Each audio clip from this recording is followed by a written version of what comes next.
I pulled together about 90 years of photos, a little less than 90 years of photos of my dad. And I thought I would share them with you. And when I realized as I was going through the photos, you saw the loop playing earlier. We'll play that again. I pulled some of them, some of my favorite photos, because like me, a lot of you have only been around for some of the different periods of his life. So I thought I'd give you a brief chronology. I'll give you a chronology of where the family was, because it's quite interesting. And you can see the different periods of his life. And several of you are in the photos, and I apologize ahead of time that I am showing younger, better-looking versions of you. So anyhow, if we could get started, just as a history, I think the geography, I love maps. If you can click. So my father was born in Drohobych, which is now in the Ukraine called Drogobych in Russian, and it's outside of Lvov. And when he was 12, in 1937, was it, right? They moved to Sarajevo. They moved there for the family business. And this was really quite fortuitous because most of the family that stayed in Poland did not make it through the Second World War.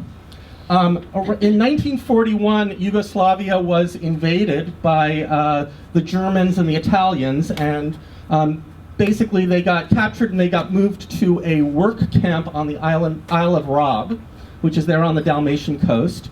In 43, the Italians capitulated, and as my uncle told me last night, this is how up to date this is, I had to change the map, I didn't have the chronology exactly right. Suddenly, the Italians who were running the camps weren't there. So people sort of dispersed, and what happened is that the family, as I understand it, my father joined the partisans, Tito's partisans. He was part of the Jewish brigade. They lived not actually in Sarajevo, but in the mountains around it. And that's where they lived basically till the war ended. And then after that, they went to a refugee camp, which was in the south of Italy. So this was, what, 1945? What was the year?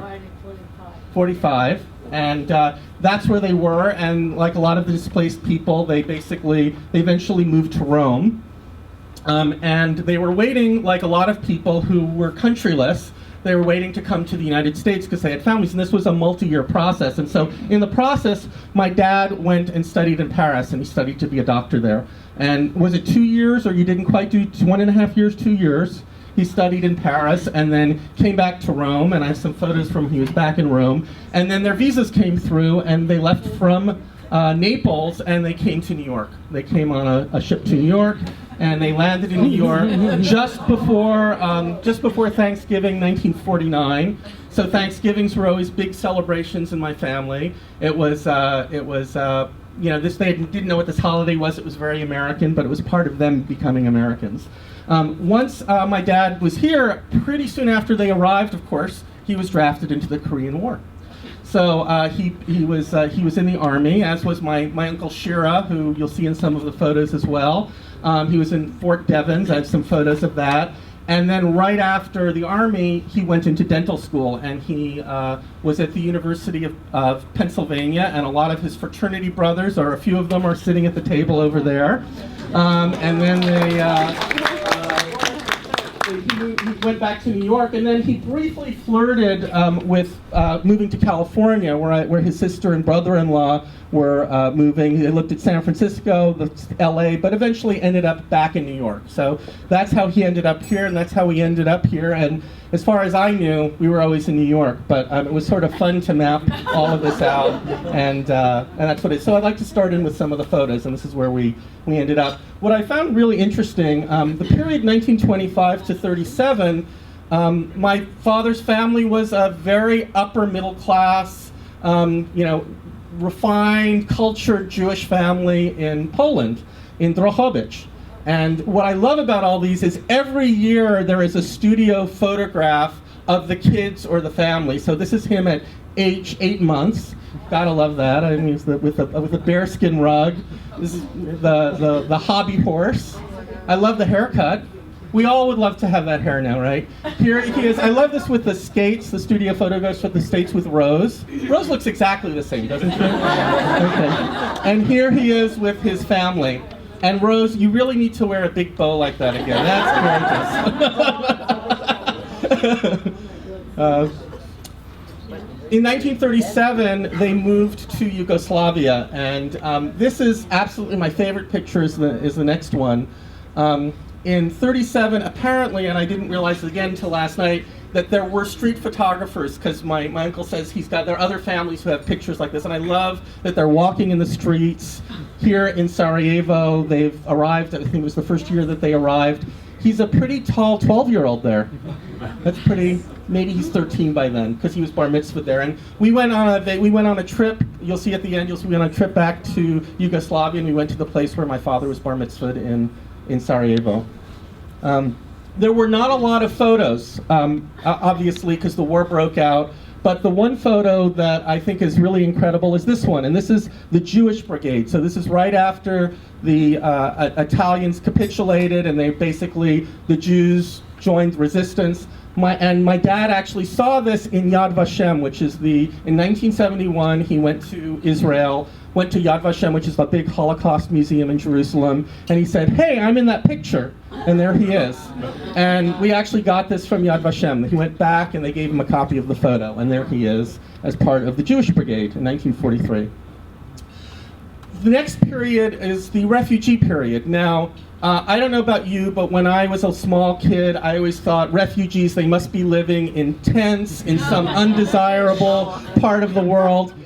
And what I didn't realize is that you have this beautiful Mediterranean Adriatic coast and all these hotels, and nobody was in hotels. So they stuck refugees at beach resorts.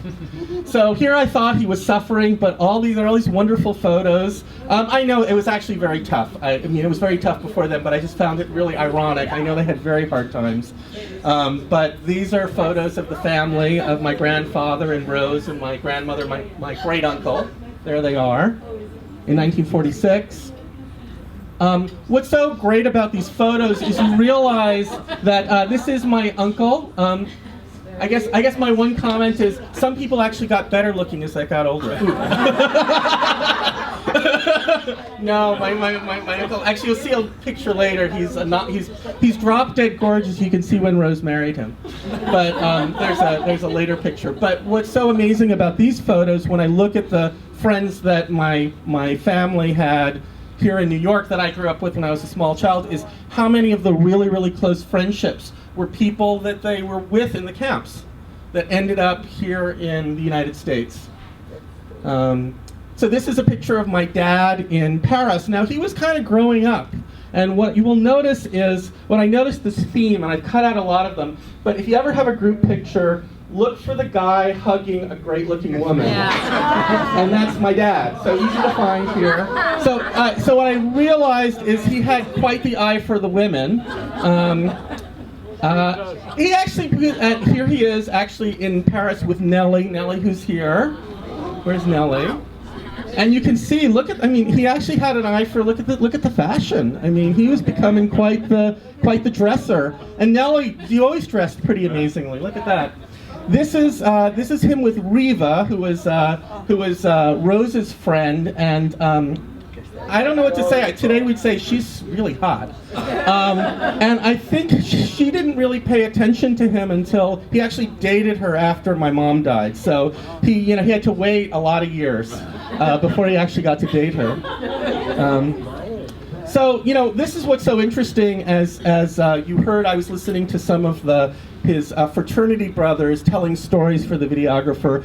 What you'll know is that my dad is very patriotic American. And so I was thinking, how did he become an American from being such a European? And these were the years 49 to 57. Well, here he is. This is the picture before he arrived before they left. And you see he's got the French beret. He had the European fashion. How did this transformation happen?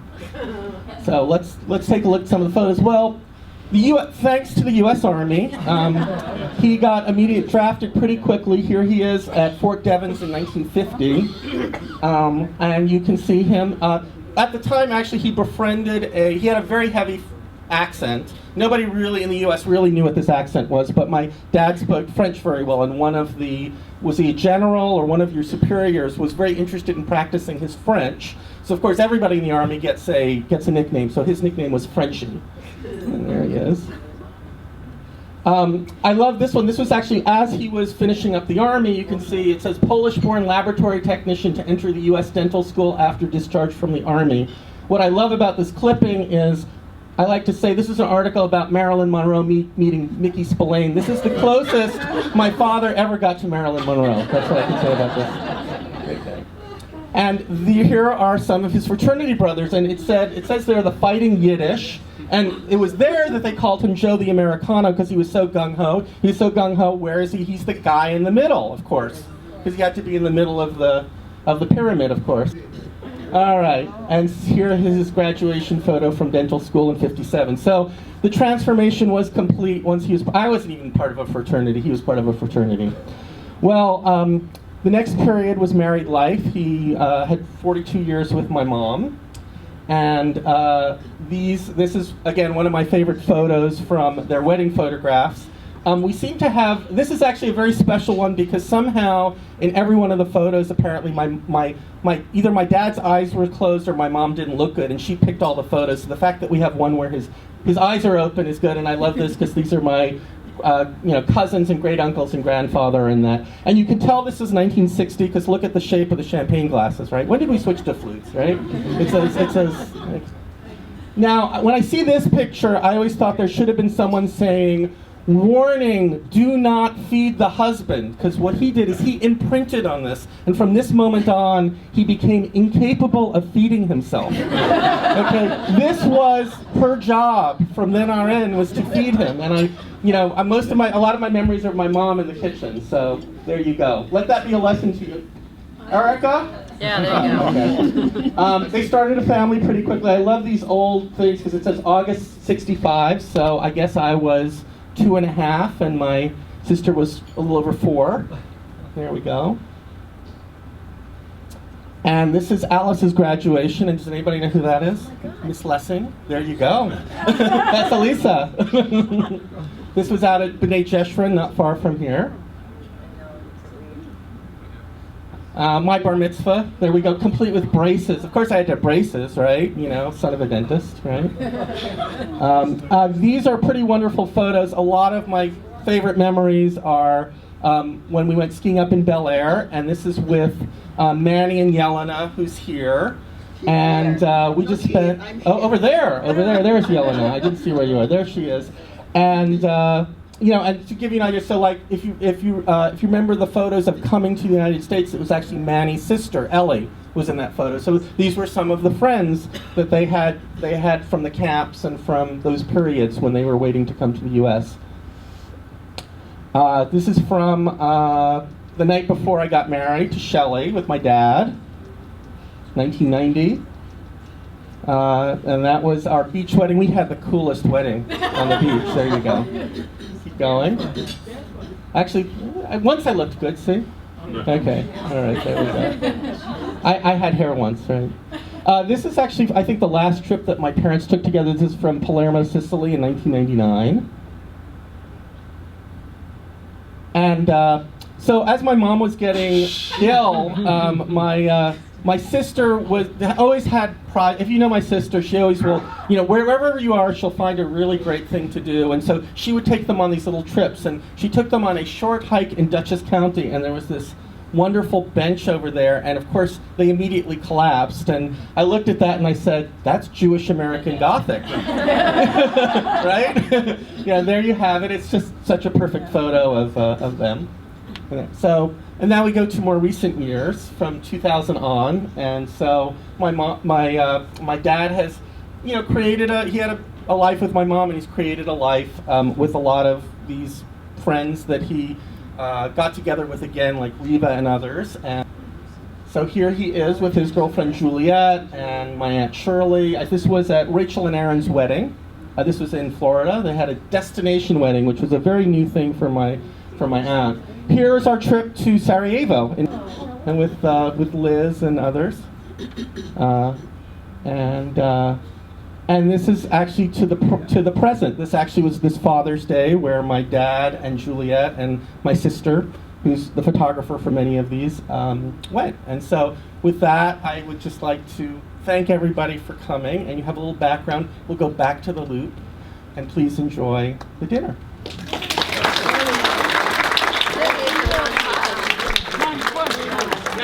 Wow.